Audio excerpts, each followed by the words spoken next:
بڑی فائدے کی بات ملی. علماء کی صحبت، علماء سے فائدہ اٹھانا، ان کے علوم سے، ان کے عمل سے ایسا نفع ملتا ہے جیسا زمین کو پانی سے نفع ملتا ہے. کیونکہ علم تو وہی بتائیں گے اور عمل بھی وہی بتائیں گے.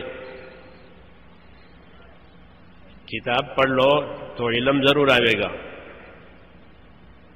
لیکن عمل کی جگہ خالی رہے گی.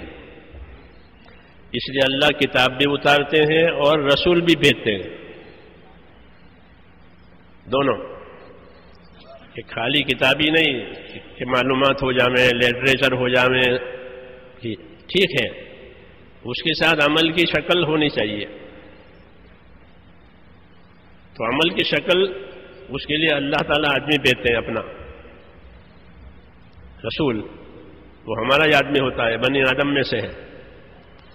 وہ عمل کی شکل تیار کرتا ہے کہ دیکھو یہ حکم ہے، اس کا عمل یہ ہے، اس کے حکم ہے، اس کا عمل یہ ہے.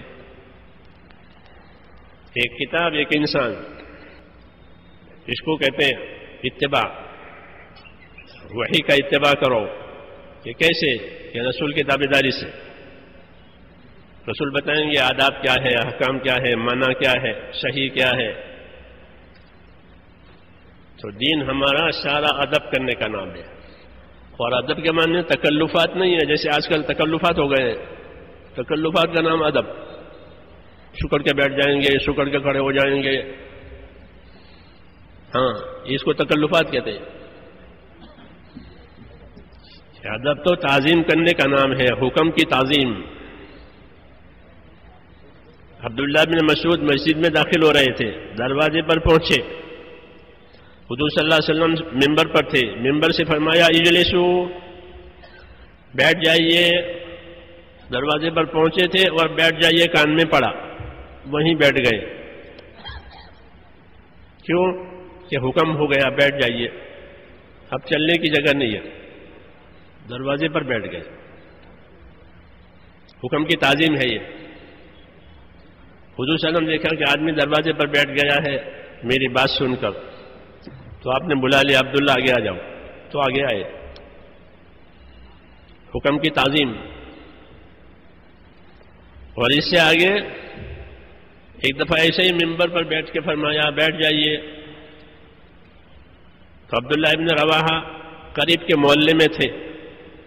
قریب مسجد نبی سے محلہ تھا، قریب بنو غنم کا محلہ کہلاتا تھا. مسجد کی دیواریں چھوٹی چھوٹی تھی، آواز باہر جاتی تھی. تو انہوں نے محلے میں آواز سنی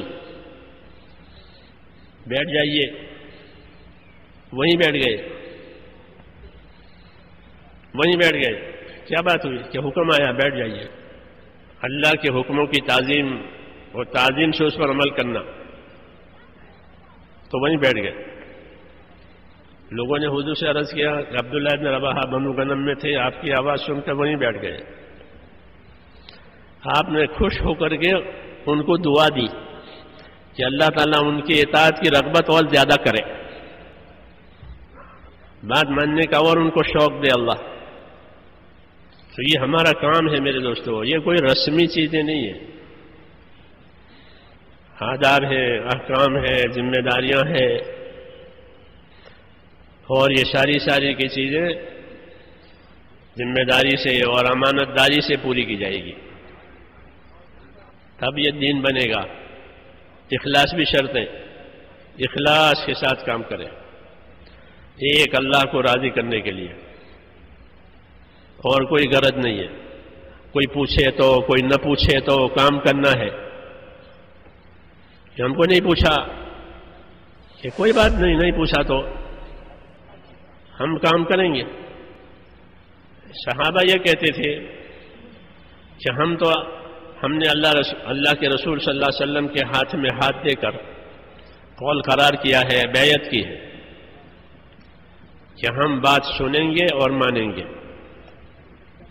جو حکم آئے گا اسے سنیں گے اور مانیں گے. کس حال میں؟ کہ ہر حال میں. اللہ غریب بنائیں گے تو بھی بات مانیں گے، اللہ مالدار بنائیں گے تو بھی بات مانیں گے. ہمارا جی چاہے گا اور کام بھی ملا تو بھی کام کریں گے اور بات مانیں گے. جی نہیں چاہتا تھا اور کام ذمے میں آیا کہ تو بھی کام کریں گے، بات مانیں گے. 4. پانچویں بات وَعَلَىٰ أَثَرَةٍ عَلَيْنَا بَايَعْنَا رسول اللہ صلی اللہ علیہ وسلم علی السمع والطاعة فی العسر واليسر والمنشط والمکرہ وعلی اثرۃ علینا. یہ پانچویں بات کہ کوئی ہم کو آگے کرے تو بھی ہم بات مانیں گے، کوئی ہمیں پیچھے کر دے تو بھی بات مانیں گے، کوئی ہمیں پوچھے تو بھی بات مانیں گے، کوئی ہمیں نہ پوچھے تو بھی بات مانیں گے. یہ مخلصین کی اطاعت کہلاتی ہے. کس کی؟ مخلصین، اخلاص والوں کی اطاعت، اخلاص والوں کی تابعداری، کہ ہم کو کوئی نہیں پوچھتا کہ کوئی بات نہیں، ہم تو اللہ کے لیے کرتے ہیں، اللہ دیکھ رہا ہے. تو پوچھ موچھ یہاں نہیں ہے. ہاں باقی تمام کاموں میں پوچھ بھی ہے موچھ بھی ہے. جی ہاں، اس کو خوب یاد رکھیں کہ پوچھ نہیں پیچھے اور موچھ بھی نہیں. جی ہاں، یہ سب کو سننے کے بعد یہ کام تو صرف اللہ کو راضی کرنے کے لیے کرنا ہے.